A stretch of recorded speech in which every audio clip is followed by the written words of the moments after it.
নাই, পাত্তা নাই রে, পাত্তা নাই।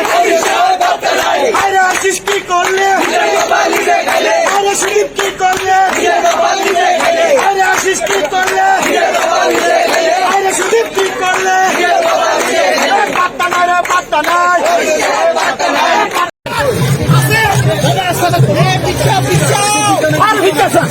নিশ্চিতই ছিল, আমি অপেক্ষা করছিলাম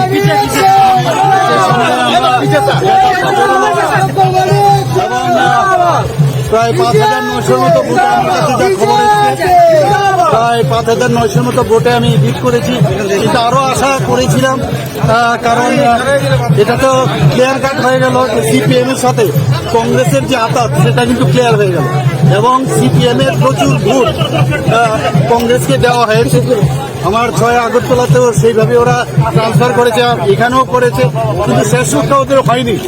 মানুষ শেষ পর্যন্ত বিশেষ করে আজবরদুয়ালি কেন্দ্র এবং সুরমা এবং যুবরাজনগরে মানুষই শেষ কথা।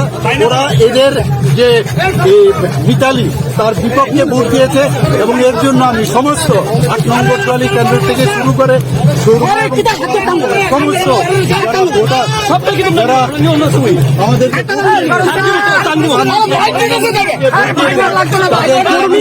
ধন্যবাদ দিচ্ছি এবং ওদেরকে আমি প্রণাম এবং